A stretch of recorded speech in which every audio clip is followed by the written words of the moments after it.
नमस्कार। इस कथा पटल पर आप सभी का स्वागत है। आज के अंक में लेकर आई हूँ समकालीन कथाकारों में प्रसिद्ध नासिरा शर्मा की कहानी दूसरा ताजमहल। साहित्य अकादमी, यूके कथा सम्मान, व्यास सम्मान जैसे अनेक पुरस्कारों से नवाजी गई नासिरा जी ने विभाजन, ईरानी क्रांति, दंगों तथा विदेशी पृष्ठभूमि पर आधारित अनेक कहानियां लिखी हैं। इनकी अधिकांश कहानियों के केंद्र में हर वर्ग की स्त्री है, खासतौर से ईरानी क्रांति के संदर्भ में लिखी गई कहानियों में। नासिरा शर्मा की कहानियों को भोगे हुए यथार्थ के विशेष संदर्भ में देखा जाए तो इन्होंने मुस्लिम समाज के भीतर स्त्रियों की दशा पर बेहतर ढंग से लिखा है। अगर आप इस चैनल पर नए हैं तो आगे बढ़ने से पहले चैनल को सब्सक्राइब करें, शेयर करें, कहानी पसंद आने पर लाइक का बटन जरूर क्लिक करें। दोस्तों, प्रस्तुत कहानी में लेखिका ने ढलती उम्र में होने वाले प्रेम की परतों को खोला है। उच्च शिक्षित कामकाजी नैना के पति नरेंद्र डॉक्टर हैं, जो दिन रात अपने अस्पताल के मरीजों के साथ ही समय गुजारते हैं। नैना के बेटे पढ़ाई के लिए विदेश चले जाते हैं। अकेली पढ़ चुकी नैना की मुलाकात एक दिन देश के मशहूर आर्किटेक्ट रवि भूषण से होती है। क्या नैना उसके प्रेम में पड़ जाती है या उसकी परिपक्व उम्र उसे नियंत्रित करती है? या प्यार की कोई उम्र नहीं होती, यह सोचकर वह अपनी और नरेंद्र की लगभग खंडहर हो चुकी गृहस्थी को छोड़कर रवि के पास चली जाती है।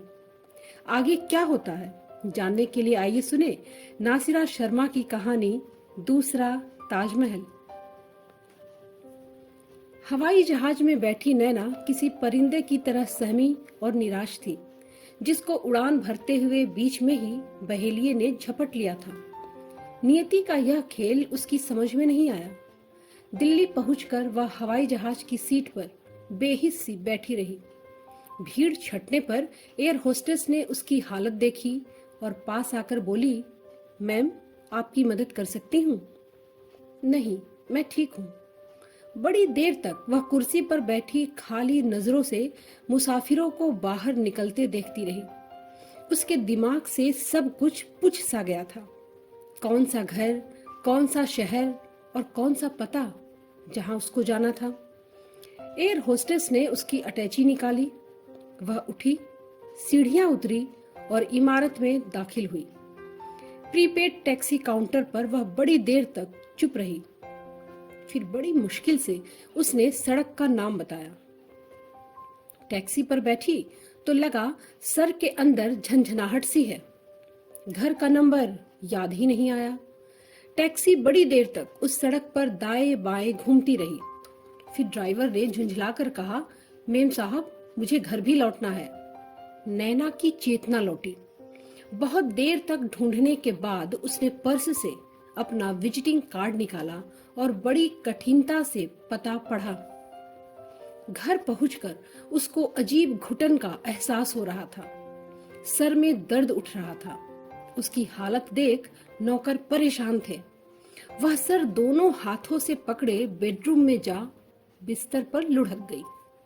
सारी रात नैना के दिमाग में फोन की घंटी घनघनाती रही। उसी के साथ रोजी के शब्द तपन बन उसके दिल को मसलते रहे। मुझे कभी कभी लगता है कि सर अपने सारे दुखों को नशे की हालत में तरतीब दे लेते हैं।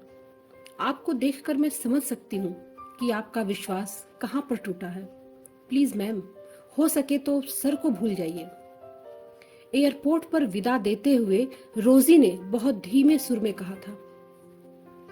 नैना को अच्छी तरह याद है कि वह जून का तपता महीना था जब उसकी मुलाकात रवि भूषण से हुई थी। शादी की उस पार्टी में ढेरों मर्द औरतों का जमघट था। कुछ चेहरे जाने पहचाने थे, कुछ अजनबी थे। उन्हीं में से एक चेहरा रवि भूषण का था।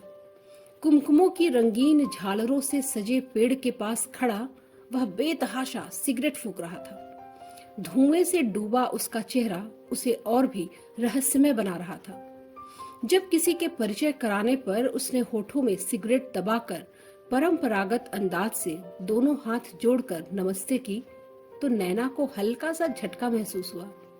वह तो हेलो हाय की आशा कर रही थी, मगर उसने गौर से रवि भूषण को देखा। चेहरे पर खोयापन, माहौल से लापरवाह उसकी बड़ी बड़ी आंखें अपने ही सिगरेट के धुएं से अधमुंदी हो रही थीं। उसने संवाद शुरू करना चाहा, मगर जाने क्यों रुक गई। वह भी खामोश खड़ा संपूर्ण वातावरण का जायजा लेता रहा। नैना को वह आदमी कुछ अलग सा लगा, बल्कि यूं कहा जाए कि उस आदमी के व्यक्तित्व से कोई और शख्स अंदर बाहर होता नजर आ रहा था। भीड़ के बावजूद नैना की नजरें कई बार रवि भूषण पर पड़ी। रवि भूषण से नैना की यह पहली मुलाकात बड़ी सरसरी सी थी, सो धुंधला गई। मगर चंद माह बाद जब लंच पर उससे दूसरी मुलाकात हुई तो वह गुमनाम चेहरा गर्द झाड़ कर साफ नजर आया। सिगरेट, धुआं, खोयापन और लापरवाह अंदाज। चूंकि यह बिजनेस लंच था, सो बाकायदा परिचय हुआ और कार्ड का आदान प्रदान भी। नैना ने तब जाना कि एक साथ दो व्यक्तित्व की झलकियां दिखाने वाला यह इंसान बंबई शहर ही नहीं, बल्कि देश का जाना माना वास्तुविद रवि भूषण है। तो उसने रवि से अपनी पहली मुलाकात का कोई जिक्र नहीं किया। रवि को वैसे भी कुछ याद नहीं था, वरना वह कह सकता था कि हम पहले मिल चुके हैं। इंटीरियर डेकोरेशन को लेकर यह मीटिंग बंबई के मशहूर उद्योगपति द्वारा बुलवाई गई थी। उसके पोते का ऑफिस, जिसको रवि ने डिजाइन किया था, वह ईंट गारे की मदद से बनकर अब साकार रूप ले चुका था। लंच के बाद कॉफी पीते हुए नैना को रवि भूषण बहुत हंसमुख व मिलनसार आदमी लगा।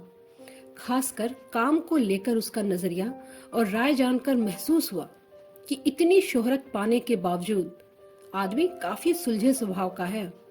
दंभ या ओछापन उसमें नहीं है। नैना को दूसरे दिन दिल्ली लौटना था। वह लौट आई। सप्ताह भर बाद उसको रवि भूषण का फोन मिला, बस यूं ही हालचाल पूछने की नीयत से, और नैना को उसका बात करना बुरा नहीं लगा। 5 मिनट की यह बात अगले सप्ताह 10 मिनट में बदली तो नैना को कुछ अटपटा सा लगा। बात में वही दोहराव था। औपचारिकता के अतिरिक्त कोई और स्वर की गुंजाइश नहीं थी, क्योंकि वह एक इंटीरियर डेकोरेटर जरूर थी, मगर रवि भूषण जैसे आर्किटेक्ट से वह क्या बात कर सकती थी। जब तीसरा चौथा फोन आया तो नैना सोच में पड़ गई। आखिर बिना किसी योजना पर बात किए यह बार बार क्यों फोन कर रहा है। फिर ख्याल गुजरा, शायद उसको कोई बड़ा प्रोजेक्ट दिल्ली में मिला हो और उस सिलसिले से वह संवाद की भूमिका बना रहा हो। आखिर बंबई शहर का मामला है, दो शहर के बीच दूरियां काफी हैं। मगर एक प्रोफेशनल को तो साफ साफ बात करना ज्यादा पसंद आता है। फिर का जवाब नैना के पास नहीं था। वह फोन करने के लिए मना भी नहीं कर सकती थी। आखिर वह देश का सम्मानित वास्तुविद था और बेहद शालीन स्वर में बातचीत करता था। स्वयं नैना सारे दिन अपने ऑफिस में नए नए लोगों से प्रोजेक्ट को लेकर मिलती थी। आखिर उसका काम ही ऐसा था। मगर बिना काम के फोन का मौसम तो कब का बीत चुका है। वह स्कूल के दिन जब दोस्तों से बातें ही खत्म नहीं होती थी। उन दिनों के मुकाबले में आज कंप्यूटर का दौर है, जहां संवेदनाओं के लिए समय ही नहीं बचा। वह अगस्त का उमस भरा महीना था जब रवि भूषण किसी मीटिंग के सिलसिले में उसके शहर आया था। पता नहीं क्यों नैना ने महसूस किया कि रवि भूषण काम का बहाना बनाकर केवल उससे मिलने आया है। दिमाग के इस शक को यह कहकर उसने झटक दिया कि यह बेवकूफी का ख्याल उसको टेलीफोन पर होती बातों के कारण आया है, वरना एक व्यस्त आदमी बिना कारण यात्राएं नहीं करता। मगर वह आंखें, उनकी भाषा क्या अलग सी इबारत की तरफ इशारा नहीं कर रही थीं? जाते जाते रवि भूषण ने उसकी तरफ मुड़कर देखा और उसने हाथ उठाकर बाय कहा। फिर चौंक कर उसने अपने उठे हाथ के नर्म इशारे को ताका और नजर उठाकर जो रवि भूषण की तरफ देखा तो धक्क सी रह गई। उन आंखों में एक सम्मोहन था, गहरा आकर्षण। उसने हाथ नीचे किया और स्वयं से पूछा, कहीं यह तेरा भ्रम तो नहीं है नैना? एक रंग जो मौसम बदलने से पहले हवा में फैलने लगता है, कुछ वैसी ही कैफियत से नैना दो चार हुई। एक खुशी जैसे उसको कुछ मिल गया हो, मगर क्या। इसी उधेड़ बुन में वह तैरती उतरती चल पड़ी। रास्ते के सारे पेड़ उसको चमकीली पत्तियों से सजे लगे, और शाम शाम ज्यादा गुलाबी, जिसमें धुंधलका सुरमई रंग की धारियां जहां तहां भर रहा था। घर लौटते हुए उसको सड़क की बत्तियां चिराग की तरह जलती लगी, जैसे छतों पर दिवाली की सजावट घरों को दूर तक रोशनी की लकीरों में बांट देती थी। आज उसका मूड बरसों बाद हल्का हुआ था। कोई कुंठा, कोई शिकायत, कोई कड़वापन या झुंझलाहट उसको आहत नहीं कर रही थी। वह हवा में तैरती हुई जब घर पहुंची तो नौकर ने बताया कि साहब को कोई इमरजेंसी ऑपरेशन करना है, जिसके कारण वे देर से लौटेंगे। सुनकर वह हमेशा की तरह आक्रोश से नहीं भरी, बल्कि उसने लापरवाही से कंधे झटके और गुनगुनाती हुई कमरे में दाखिल हुई।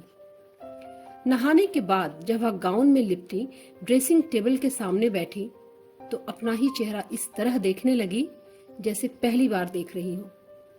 आंखों के नीचे हल्का कालापन, भवों के पास कई लकीरें, माथे पर सफेद बालों का झांकना, आंखों में एक जिज्ञासा कि मैं कैसी लगती हूँ। उसको अपनी त्वचा मुलायम और चमकीली लगी। होठों पर जाने कहां से आई मुस्कान उसको अजनबी लग रही थी। थकान के बावजूद उसमें फुर्ती का एहसास था। खाना खाने के बाद जब वह पलंग पर लेटी तो उसे महसूस हुआ कि आज बरसों बाद उसके बदन को मुलायम बिस्तर मिला है।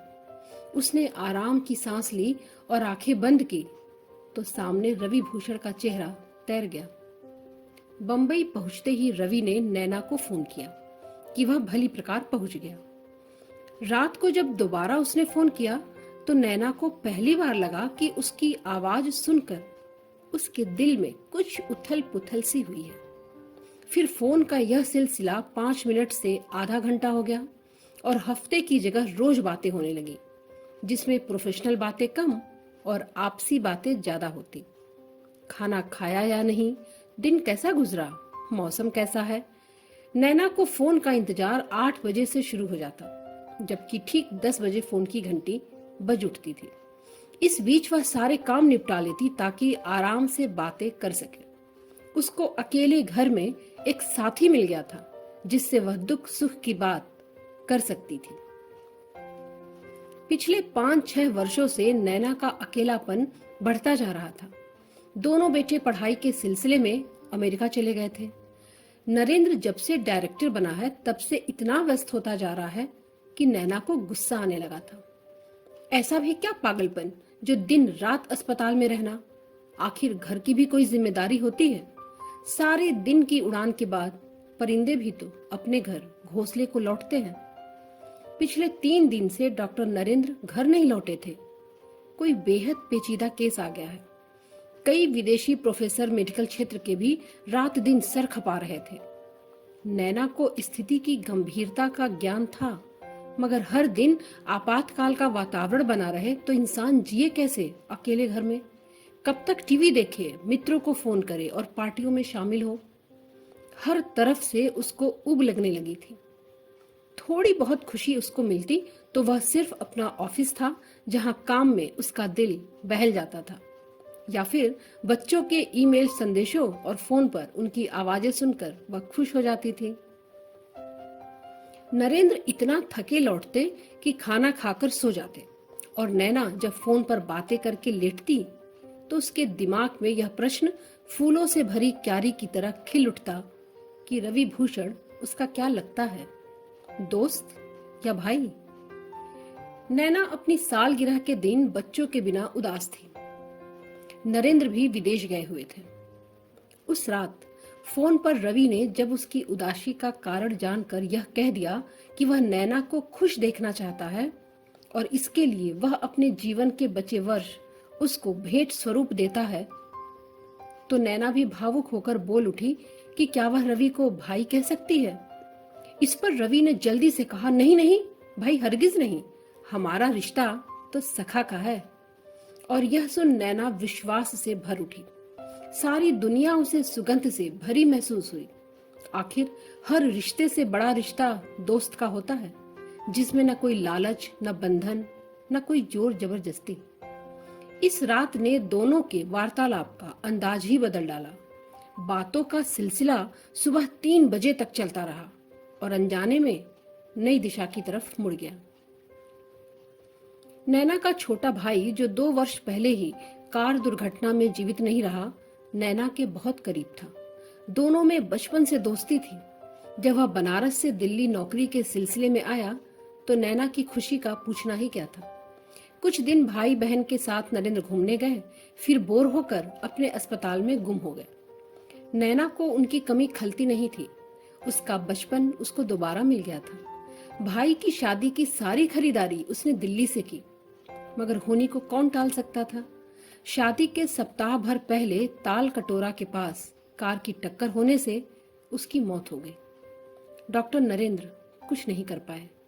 आखिर वो ईसा मसीह तो थे नहीं जो मुर्दा बदन में जान फूंक देते। नैना गहरी उदासी में डूब गई। उसी दुर्घटना के बाद बेटों का अमेरिका जाना हो गया। नैना को लगता कि वह इस दुनिया में तन्हा रह गई है। किसी को उससे बात करने, उसके साथ समय गुजारने की फुर्सत ही नहीं है। नरेंद्र से उसकी शादी पसंद की थी। दोनों ने शादी के पहले एक दूसरे को देखा परखा था, मगर जिंदगी तो हमेशा से समय से आगे निकल जाने वाली चीज है। न ठहरी हुई जन्मपत्री जिसके सारे शब्द अनेक संकेतों से भरे होते हैं। अपने काम को परखते उसकी दौड़ में शामिल नरेंद्र भी पहले वाले इंसान नहीं रह गए थे। बहुत सी बातें नैना को परेशान करती थी। कई सवाल थे जो वह नरेंद्र से करना चाहती थी, मगर उनके पास हर बात का जवाब खामोशी थी। नैना भी नरेंद्र से उखड़कर अपने ऑफिस से अधिक जुड़ने लगी, मगर यह एहसास समय के साथ बढ़ने लगा कि उसका पुराना घर तो कहीं खो गया है। नैना के दिल में छुपा नरेंद्र के खिलाफ भरा गुबार कभी कभी फोन पर निकल जाता। आखिर रवि ने एक दिन कह दिया, क्यों सहती हो यह सब, चली आओ सब कुछ छोड़कर मेरे पास। नैना चौंक पड़ी, पूछने वाली थी आखिर किस रिश्ते से, फिर कुछ सोचकर रुक गई। पूरी रात रवि के इस बुलावे पर गौर करती रही। उसमें ध्वनित प्रेम के स्वरों को पकड़ने की कोशिश में स्वयं से सवाल करती उसने अपने को टटोला। दिल की गहराई में कहीं रवि मौजूद था। उसने चौंक कर स्वयं से पूछा, नैना, इस रिश्ते का यदि आरंभ अनजाने में हो गया है तो अंत क्या होगा? बहरहाल रवि से दोस्ती नैना के जीवन में एक नई उपलब्धि थी, जिसने जीवन से उसका मोह बढ़ा दिया था। उसमें थकान की जगह खुशमिजाजी आ गई थी। पहनने ओढ़ने का दिल करता, सजने संवरने की इच्छा के चलते उसने क्रीम सेंट का ढेर लगा लिया और हर रात रवि भूषण के बुलावे पर उसका मन बंबई जाने को मचलने लगा। उसको अपने इस घर में एक और घर नजर आने लगा। बातों की लय में दोस्ती का अनुराग मर्द औरत की चाहत में बदल चुका था। एक दिल नशीन कैफियत थी जिसमें नैना डूबती चली जा रही थी। उसके क्षेत्र की अन्य औरतें उसके चेहरे पर आई ताजगी देखकर जब कॉम्प्लीमेंट्स देती तो स्वयं नैना को लगता कि उम्र के इस दौर में जब औरतें दुनियावी जिम्मेदारी से निबट धर्म की तरफ मुड़ने लगती हैं या फिर सूखी नदी में तब्दील होने लगती हैं, उस समय उसको ऊपर वाले ने कैसा वरदान दिया जो दिल दोबारा धड़का और जीवन में अनुराग ताजा कोपल की तरह फूटा। कभी नरेंद्र और नैना का जीवन एक सुखी जीवन था। वे दोनों अपना समय अपने कार्य क्षेत्र में उन्मुक्त भाव से देते थे। दिमाग पर कोई बोझ न होता, न घर की जिम्मेदारियों से दिल परेशान रहता। अपनी कामयाबी को देखकर दोनों ने फैसला लिया कि वे ऊंची शिक्षा के लिए बच्चों को बाहर भेजेंगे। दोनों लड़के गजब के ज़हीन थे। स्कॉलरशिप मिली और उमंग से भरे वे अमेरिका पहुंचे। उनके जाने के बाद डॉक्टर नरेंद्र की रुचि अपने काम में और बढ़ गई। तरक्की मिली तो व्यस्तता का बढ़ना लाजमी था। नरेंद्र का उलट नैना के साथ हुआ। उसका काम में दिल कम लगने लगा। मन भटका भटका सा लड़कों के ख्याल में डूबा रहता। घर सूना लगता, खाना पीना अच्छा न लगता। कुछ माह बाद वह संभल गई। शायद अस्पताल के नए प्रोजेक्ट ने उसका ध्यान बटा दिया, मगर एक उदासी जरूर हरदम उसके मन पर छाई रहती, जिसको रवि भूषण ने दूर कर दिया था। वह बंबई जाने की तैयारी करने लगी। नरेंद्र को बंबई जाना प्रोफेशनल टूर लगा। इसमें क्या खास बात थी? दोनों ही समय समय पर एक दूसरे से दूर घर से बाहर जाते ही थे। सो नरेंद्र ने सुबह नैना को सेफ जर्नी कहकर बाय बाय किया और नैना ने हमेशा की तरह उसको कुछ हिदायतें दी और वह पैकिंग में लग गई। नैना जब नए खरीदे कपड़े पहन आईने के सामने खड़ी हुई तो उसको लगा कि उम्र का साया अभी उसके चेहरे पर आया नहीं है। खुशी ने उसके चेहरे पर चमक ला दी है। इस ख्याल से उसकी उत्तेजना बढ़ी कि यदि रवि भूषण ने उसको रोका और अपने साथ ही रहने का आग्रह किया तो वह क्या फैसला लेगी। रवि भूषण तो साफ शब्दों में कह चुका है कि तुम बेकार में समय नष्ट कर रही हो, वहां तुम्हारा कोई इंतजार नहीं कर रहा, यहां मैं हूं, आओ ना, मैं फोन रखता हूं, तब तक तुम फैसला लो, मैं 10 मिनट बाद फोन करूंगा। उसकी इस तरह की बातें छोटी छोटी शिकायतों के जख्म ताजा कर देती और उसको महसूस होता कि उसने अपनी जिंदगी जी ही कहाँ। कभी बच्चे, कभी पति, कभी ससुराल वाले, अब मैं अपनी जिंदगी जी सकती हूँ। रवि भूषण वास्तुविद है जो इमारत बनाने से पहले उसका नक्शा खींच मॉडल के रूप में पूरी इमारत सामने लाने की क्षमता रखता है। वह जिंदगी का नक्शा भी बड़ा मजबूत बनाएगा, जिसमें वह अपनी महबूबा के लिए ताजमहल ना सही एक छोटा सा घर तो बना ही सकता है, जिसको वह अपनी मर्जी से सजा सकती है। नैना ने पूरे विश्वास से होठों पर लिपस्टिक लगाई और गहरी नजरों से अपने को ताका। उड़ान का समय हो गया था। दिल्ली से बंबई उड़ान बहुत कम समय की थी। नैना का मन तेजी से धड़क रहा था। 2 मुलाकातों के बाद घटनाएं संवेदना के स्तर पर जिस तरह घटी थी, सारी मौखिक थी, मगर उनमें जादू था जो नैना के सर चढ़कर बोल रहा था। कल रात रवि भूषण की खुशी का कोई ठिकाना नहीं था जब उसको पता चला कि नैना ने बंबई आना तय कर लिया है। उसके स्वर में जो धड़कन थी, उसने नैना को विश्वास दिलाया कि जीवन का अंतिम पहर जैसे रवि भूषण के साथ गुजरने वाला है, वही मेरा अंत होगा। धीरे से नैना ने कहा और बैग उठा हवाई जहाज की सीढ़ियां उतरने लगी। उसको डर था कि रवि को देखकर वह इतनी भावुक न हो उठे कि वहीं हवाई अड्डे पर उससे लिपट जाए। नैना किसी किशोरी की तरह शर्माई शर्माई सी थी। प्यार किसी भी उम्र में हो, उसका अपना तर्क होता है, जो उम्र, जात पात, धर्म, भाषा की सारी दीवारों को गिरा देने की शक्ति अपने में रखता है। नैना की बेकरार आंखें भीड़ में रवि भूषण को ढूंढ रही थी। जब वह बाहर निकली तो रवि धुएं में घिरा अपना चेहरा उसको आता दिखाई दिया। वह व्याकुलता से आगे बढ़ी, मगर रवि भूषण का ठहरा हुआ चेहरा देख ठिठक गई। वहां पर एहसास की कोई लकीर नहीं थी, बस औपचारिकतापूर्ण मुस्कान। एक ठंडा सहज अंदाज नैना को परेशान कर गया। सुस्त कदमों से चल वह कार में बैठ गई, जिसको स्वयं रवि भूषण चला रहा था। नैना के दिल में कुछ टूटा, मन भटक कर कहीं दूर चला गया। दिमाग रवि के गंभीर चेहरे को देखकर बार बार प्रश्न करने लगा कि क्या यह वही आदमी है जो रात के आखिरी पहर और कभी भोर तक बड़ी ललक से बातें करता है, दिलो दिमाग को उमंगों से भर देता है। आपकी तबीयत ठीक है? हाँ, आप बहुत चुप चुप हैं। दरअसल दिन को काम में उलझा रहता हूं, सो बात करने का मन नहीं होता। रवि की हल्की हंसी और जवाब ने नैना को संभाल लिया। उसके अंदर बुझी खुशी फिर जिंदा हो गई और वह चहकने लगी। बातों में पता ही नहीं चला कि वह होटल पहुंच गए हैं। ऊपर समंदर के सामने वाली कुर्सी पर बैठा रवि सिगरेट पीता रहा और वह बातें। फिर रवि ने लंबी गहरी सांस लेकर खाली चाय की प्याली रखते हुए कहा, मुझे आज बंबई से निकलना होगा। अहमदाबाद में होटल बन रहा है, वहां कुछ दिक्कत पेश आई है। बहुत अच्छा हुआ हमारी मुलाकात हो गई। शाम की एक उड़ान दिल्ली के लिए है। अगर दिल चाहे तो रुको, मैं 2-3 दिन में लौटता हूँ। नैना सकबका सी गई। कोई उत्तर नहीं सूझा, मगर जल्द संभल गई। गहरी नजरों से उसने रवि को देखा।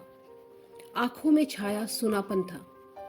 उसने दिल को तसल्ली दी कि वे दोनों जिंदगी के उस पड़ाव पर हैं जहां फर्ज का नंबर पहले आता है। उसने शाम की उड़ान से लौटना तय कर लिया। रवि ने उसको बाजार छोड़ा ताकि वह कुछ शॉपिंग करना चाहे तो कर ले। फिर वह 2 घंटे बाद जरूरी काम निपटाकर लौटेगा और लंच पर साथ रहेगा। नैना को सब कुछ अटपटा लगा। फिर यह सोचकर चुप हो गई कि यह 2 शहर की अपनी संस्कृति का प्रश्न भी है।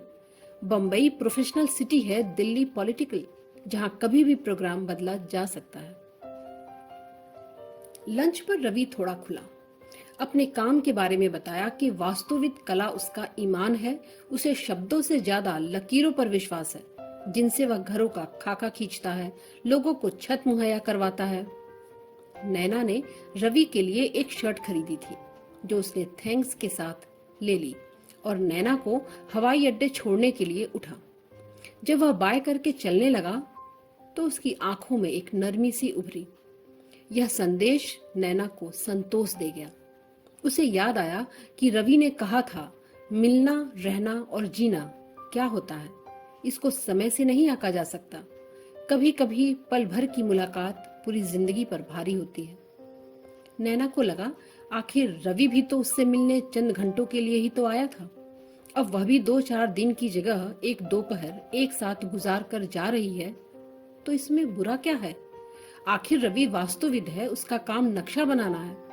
अपने नक्शे को साकार रूप में देखने के लिए संयम, धैर्य की आवश्यकता होती ही है। बता तो रहा था कि उसके कई प्रोजेक्ट कई कई वर्षों तक चले हैं। फिर मुझे भी इतनी व्याकुलता दिखाने की जरूरत नहीं, न ही उसके बर्ताव में अतिरिक्त कुछ पढ़ने की जरूरत है। एक नई तरंग के साथ नैना दिल्ली लौट आई। नौकर, जो 2-3 दिन के आराम का प्रोग्राम बनाए बैठे थे, हड़बड़ा गए। ठीक 10 बजे फोन की घंटी घनघना उठी। अहमदाबाद से रवि का फोन था। नैना हाथ में पकड़ा कौर प्लेट में रख बेडरूम में आ गई और बिस्तर पर लेटकर बातों में डूब गई। फोन रखते हुए उसको चुम्बन मिला। नैना के चेहरे पर एक साथ कई चांद चमक उठे। उसने आंखें बंद कर ली। सामने एक भरपूर जिंदगी का नक्शा था, जहां वह होगी और रवि भूषण। उसने हंसकर आंखें खोली और अपने से कहा, नैना, जरा धैर्य से काम लो। माना कि तुम्हारा काम सूने कमरों को सजाना है, मगर इतनी जल्दबाजी की क्या जरूरत है? जिंदगी से भरपूर शरबत का ग्लास तुम्हारे हाथ में है। उसको आहिस्ता आहिस्ता करके पियो, एक एक घूंट कर, ताकि तरावट तुम्हारे वजूद में इस तरह फैले जैसे सूखी धरती पर पानी धीरे धीरे उसकी खुशकी को जज्ब करता है। नैना ने रात को एक सपना देखा। एक खूबसूरत घर है, जिसके सामने घास का मैदान, जिसके चारों तरफ फूलों से भरी क्यारियां हैं। एक बड़े सायेदार दरख्त के नीचे रवि उसके साथ बैठा है। सामने पड़ी मेज पर एक नक्शा फैला है, जिसको दिखाते हुए रवि कह रहे हैं, नैना, जापान में मेरे इस प्रोजेक्ट को बहुत पसंद किया गया। उम्मीद है इस जाड़े में इसकी शुरुआत मैं कर दूं। तुम साथ रहोगी, देखना मेरी लकीरों का कमाल। वह इस तरह बोलेंगी कि उनके सामने शब्द भी फीके पड़ जाएंगे। नहीं रवि, जाड़े में नहीं, हम बसंत में जाएंगे, जब हर तरफ फूल की मालाएं लिए पेड़ हमारा स्वागत करेंगे। चमकीला सूरज नीचे आसमान पर चमकेगा, तब हिरोशिमा घूमने में मजा आएगा। वह शहर बमबारी के बाद दोबारा बसा है, जैसे हमारी यह जिंदगी, जो बिना बमबारी हमको सागर मंथन के द्वारा मिली है। नैना हंसती है। उसकी बात सुन रवि भूषण ने जोर से ठहाका कहकहा लगाया और गहरी सम्मोहन भरी नजरों से नैना को ताका। सिगरेट मुंह में दबा लाइटर को जलाया। लपकते शोले ने सिगरेट को लाल बिंदी में बदल दिया। धुएं के छल्लों में घिरी नैना के कान सुनते हैं, तुम्हारी आंखें बहुत खूबसूरत हैं। तुम मुझे पहले क्यों नहीं मिली नैना? मैं इस तरह न भटकता। मैं इस भटकाव में जिंदगी की जुस्तजू को छोड़ नहीं पाया हूँ। तो नैना, तुम भी मुझे कभी मत छोड़ना। चलना क्षितिज के अंतिम छोर तक मेरे साथ। रात का सपना नैना के दिमाग पर छाया रहा।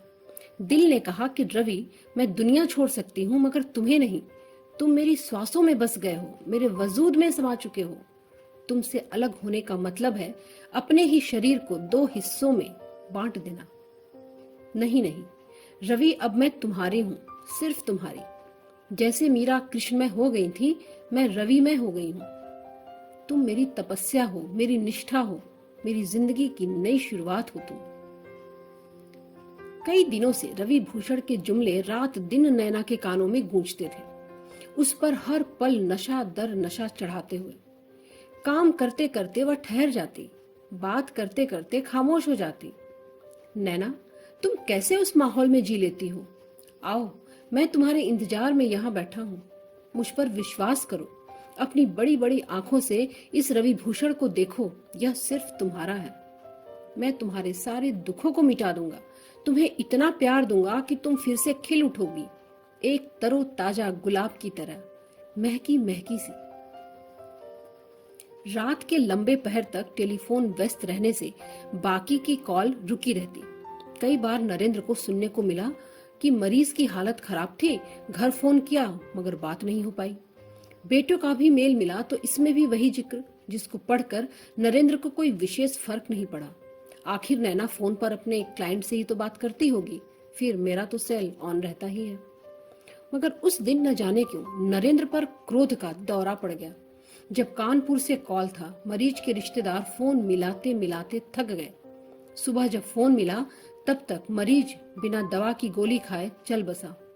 यह दवा उसकी जान बचा सकती थी, अगर समय पर मिल गई होती।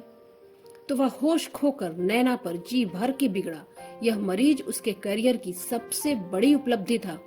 उसका ऑपरेशन कामयाब हुआ था, मेडिकल क्षेत्र में उसके काम को सराहा गया था, अखबारों में उसकी तस्वीरें छपी थी, बीबीसी ने उसकी एक विशेष भेंट वार्ता प्रसारित की थी। उस कामयाबी का यह अंजाम। नैना को नरेंद्र की यह बातें बेहद बुरी लगी। उसके पास तर्क था कि पूरे अस्पताल में कितने फोन होंगे, उसका अपना सेलुलर था, क्या सारा मेडिकल विभाग एक ही फोन पर टिका है? इस बात को जानकर नैना बुरी तरह भड़क उठी जब नरेंद्र ने बताया कि उसने थकान के कारण अपना सेल बंद कर दिया था ताकि वह पूरी नींद सो सके। दूसरे दिन उसको कहीं लेक्चर देने जाना था। नैना को लगा कि सारी जिंदगी नरेंद्र ने अपनी हर लापरवाही का इल्जाम नैना पर ही थोपा है। उसकी हर गलती को नैना ने हंसकर टाला, मगर कब तक? वह भी इंसान है, उसको भी प्यार चाहिए, तारीफ चाहिए, धन्यवाद वाले चंद शब्द, ताकि वह भी जी सके। मगर पूरी जिंदगी वह इस घर की सलीब पर टंगी हर तरफ से ताने सुनती रही है। जिसकी जरूरत पूरी नहीं हुई, उसी ने शिकायत दर्ज कर दी, मगर कभी यह नहीं पूछा कि उसकी जरूरत क्या है, उसके मन में कौन सी नाकाम इच्छाएं मचलती रहती हैं। रवि ठीक ही तो कहता है कि मैं यहाँ क्यों टिकी हुई हूँ। नैना उस रात बहुत दुखी थी। उसने अपने मन का दुख रवि के सामने नहीं खोला। जब वह कह ही चुका है कि तुम आओ, यह चैम्बर तुम्हारा है, तुम्हारे लिए मैं इतनी रात गए यहाँ रुकता हूँ ताकि बात कर सकूं।